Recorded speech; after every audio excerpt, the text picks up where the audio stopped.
نعمل افكار جديده للكريسماس ومش عارفين. تعالوا بينا نخترع بالازازه دي حاجه جديده كده ومختلفه. تمام، للكريسماس هنجيب الازازه مقاس كبير او صغير براحتكم، وهنجيب المقص وهنبتدي ان احنا هنقص الجزء دوت ونفصل ده عن ده. هناخد الجزء ده تمام، هقصه وهرجع لكم. بعد ما قصيناه طلع بالمنظر ده. طيب احنا هنسيبه كده؟ لا طبعا، تعالوا مع بعض ناخد شريحه من دي. تمام، هناخد شريحه كده المقاس دوت كده بالظبط، هنقصها. وبعد ما هنقصها هنجيب بكرة لزق اي لون، بس طبعا عشان كريسماس فهنجيب اللون الاحمر.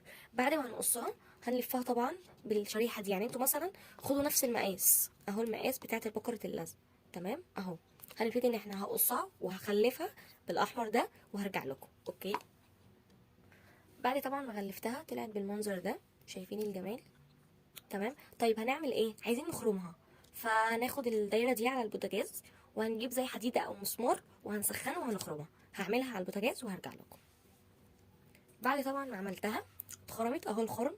فهنجيب اي ستيكر عندنا، ويستحسن ان يكون ستيكر بابا نويل. تمام، هيكون عندنا الستيكر دوت. عملت له 4 جناب ان انا حطيت فيه اللزق. تمام، فهبتدي ان انا هلزقه، هنخلي الخرم ده من فوق وهنلزق ال4 جناب. هعمله وهرجع لكم.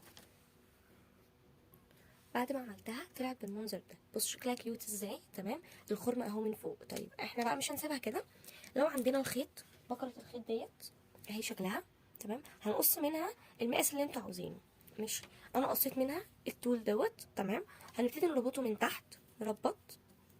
بعد ما ربطته تمام، هبتدي بقى ان انا ايه، هدخله في الخرم دوت، الخرم اللي عندي ده. تمام، بصوا بعد ما دخلته في الخرم بقت بالمنظر ده، عامله زي العلاقه. هعمل منها كتير. تمام، انا عملت منها كميه كتيره اوريها لكم. طبعا انتوا هتعملوا بالكميه اللي انتوا عاوزينها على حسب مقاس الاوضه، لان هي هتبقى زينه. تمام، حسب الحجم اللي انتوا عاوزينه. انا عملت كل دوت. ماشي، بقى طبعا ما عملت كل ده.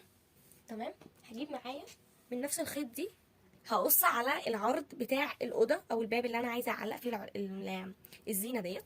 تمام، انا عملت ده. هبتدي بقى ان انا هاخد واحده واحده منهم. تمام، وهبتدي ان انا اربطها بالشكل ده. يعني ده هيبقى العرض، وانا هجيب الطول اللي فيه الزينه. تمام، وهربطها بالشكل ده. هربطها وهرجع لكم. بصوا انا ربطت اهو اول واحده. تمام، هتبقى بالمنظر ده.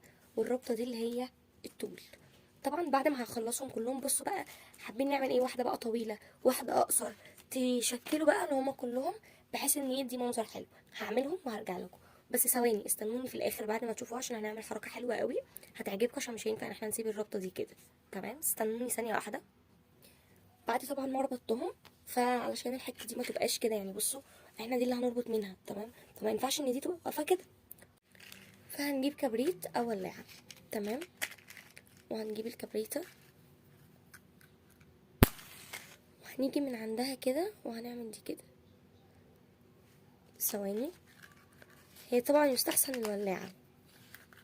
تمام، او ممكن نعمل حركه حلوه، احنا نقص الحته دي كلها.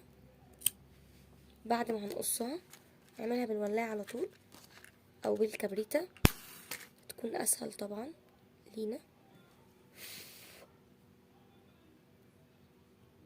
طبعا دي كده علشان ما تتفكش. تمام، هنعملهم كلهم.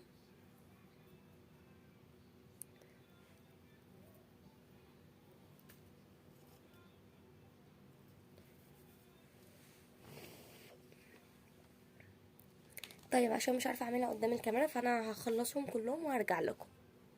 بعد طبعا ما خلصناها اصبحت الزينه بالمنظر دوت. تمام، علقوها وهتدعولي شكلها يبقى لطيف قوي قوي قوي. كان نفسي اوريكم شكلها وهي متعلقه، بس صدقوني مش هعرف خالص ان انا اعملها. وعايزه اقول لكم على فكره كمان، ان انتوا لازم تسيبوا طرف في الاول كده علشان تعرفوا ان انتوا تعلقوها من الطرفين. وصدقوني هي زينه زي القمر قوي، وفرحوا اطفالكم، حطوها في اوضه الاطفال.